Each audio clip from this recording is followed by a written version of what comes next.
Programa O Equilíbrio do Universo, com Deva Gessuede. Apresentação: André Dias. Entrevista: o conhecimento como base de tudo. Deva Gessuede, você disse na última entrevista que o conhecimento é a coisa mais importante da vida. Desenvolva mais esse assunto. No livro Uno, a célula de Uno, no texto de título Conhecimento, a fonte da evolução, onde falo sobre o saber, o conhecimento é a base de tudo para o desenvolvimento do ser em todos os estágios evolutivos. Vou demonstrar isso começando com as leis da base material, que foram sendo geradas naturalmente quando eles foram surgindo neste ambiente eternal. Houve, assim, 9 efeitos que foram arquivados e geraram sequencialmente essas leis, que por elas são construídos todos os ambientes e todos os seres que experienciam. Eles, assim, arquivam suas experiências, que chamam de funções. Ela lhes permite ter uma nova habilidade, gerar energias para que seu conjunto maior agregado e ter um conhecimento a mais sobre o interagido. Ou seja, tudo que o ser experimenta gera nele um novo conhecimento para executar uma nova atividade além dos que já fazia. Se está além do que já fazia, então é uma evolução, que quando se faz consciente de seu propósito existencial, é então uma ascensão. No caso do propósito existencial, qual é o propósito de todos os seres existirem? Isso é explicado no livro A Origem de Tudo 1, de 2020. Resumindo, a energia base com 2 funções, uma positiva e uma inversa, experienciou uma com as outras e fez surgir os primeiros seres deste ambiente de eternidade, surgindo vagarosamente de forma natural. Evoluíram até a intelectualidade, e os que alcançaram o ser padrão do universo foram habitar no plano divinal. Lá aprenderam a criarem universos, para que as demais energias experienciassem mais rapidamente, com o fim de alcançarem a intelectualidade, para ascenderem e habitar o plano divinal, assim como eles, e continuassem suas missões, pois esses lá continuariam a evoluir. Então o que se pode concluir é que o propósito existencial de todos os seres do universo é agregar novas funções e com elas ascender ao plano divinal, embora só uma parte consiga em tempo hábil, e só se pode alcançar isso agregando o conhecimento à emotividade, que gerará o ser do equilíbrio, que com ele chegará a equiparar-se ao ser padrão requerido pelo universo para habitar o plano divinal. Então você admite que o universo é quem define quem irá habitar o plano divinal e ser como um Deus? Quase isso.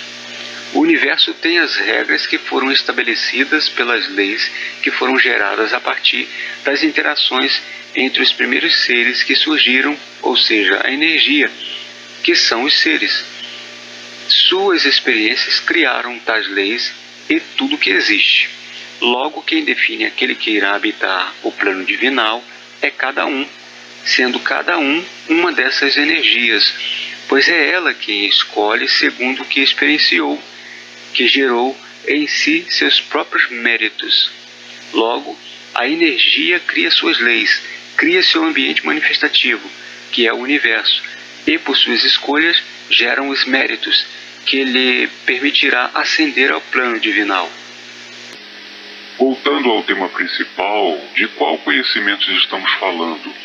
É o conhecimento científico que comprova por observação e experimentos e tem sua cosmologia, ou conhecimento religioso que possui os desígnios de um ou mais deuses e tem sua cosmogonia. A Bíblia fala de adquirir conhecimento antes do surgimento de seus livros e da junção contidos nela. Com respeito à ciência, o conhecimento é falado antes do nascimento de Jesus pelos filósofos gregos. E quando Jesus fala sobre o conhecimento verdadeiro vos libertará, dizia isso porque o humano já era possuidor do conhecimento cedido pelo ser inteligente, que é intitulado na Bíblia como a serpente do Éden. Jesus falava sobre o conhecimento de tudo, pois o conhecimento externo, tanto da religião quanto da ciência, conduz o ser pensante a refletir sobre si, como falado por Platão, conheça-te a ti mesmo, ou seja, para dentro.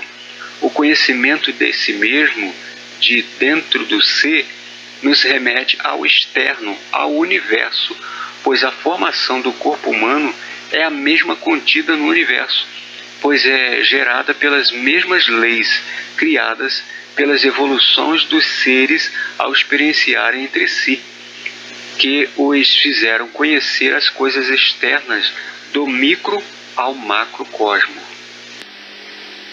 Mas existem muitos tipos de conhecimentos, em mídias escritas, televisivas, radiofônicas e sendo disseminado pela internet, assim como é descrito em seus livros sobre ciência, ecologia, filosofia, pseudociência, mitologia, ufologia, religião, espiritualidade, parapsicologia, metafísica, magia, misticismo e esoterismo. Deve-se pensar em ler de tudo ou como saber o que escolher primeiro? Essa pergunta é interessante. Quando criança tive a vontade de conhecer sobre magia, pois sabia da existência de um livro chamado O Livro de San Cipriano, que tinha vontade de ler e aprender sobre magia, que me encantava. Mas quando cresci, li um artigo onde dizia que aquele livro era um livro que continha porções e feitiçarias, ou seja, nada possuía sobre como ser um mago. Então desisti de lê-lo. Li vários livros de acordo com o que foram vindo para minha mão, que eram designados por meu eu superior ou por meus mentores. Quando estive no cristianismo evangélico, li apenas a Bíblia. Quando no espiritismo, li em sua maioria livros espíritas. Quando na ufologia, li livros sobre o assunto e de vários outros temas. Mas como disse no início, melhor é pensar no que ler e ter segurança, pois tudo lhe influencia o caminho. Paulo diz: lê de tudo e retém o que é bom. Toda nova ideia altera o percurso do recebedor, como é dito no livro Polissofia 1 de 2020, que possui conteúdos de tudo quanto é conhecimentos. Por isso também o nome Poli, que quer dizer muitos, e Sofia, que quer dizer sabedoria. Portanto, comece por onde você está e por aquilo que lhe vier naturalmente, pois o conhecimento externo lhe conduzirá ao interno, que por fim lhe direcionará para cima, para o universo, para a ascensão. Então, como saber o que é certo? A polissofia tem por base a justiça universal. Nela está contido as características do ser em equilíbrio, que é a igualitariedade, o altruísmo, a empatia, o respeito e a neutralidade, que são manifestação do amor incondicional, que tem como maior definição o doar-se ao outro. tudo aquilo que for decidido e tiver como base essa justiça universal estará dentro do que se entende como o certo, pois terá uma divisão igualitária para todos os envolvidos do universo em benefícios e compromissos. Existem muitos aprendendo a ser líderes, enquanto outros acreditam que o melhor é ser livre de toda religião e deixar de se submeter a líderes, pois acham que eles só pensam em se beneficiar dos seus seguidores. Quem está certo nisso tudo? Esse seu questionamento, que acredito ser de muitos, tem muitas respostas por sua complexidade. Uma coisa é certa: se todos forem cabeças, onde estará o olho ou os dedos? Aprender uma nova profissão é muito bom, sendo que quando os seres antagônicos percebem que uma pessoa está muito interessada em uma área que lhe abrirá caminho para o despertar, investirá sobre ela para a parar.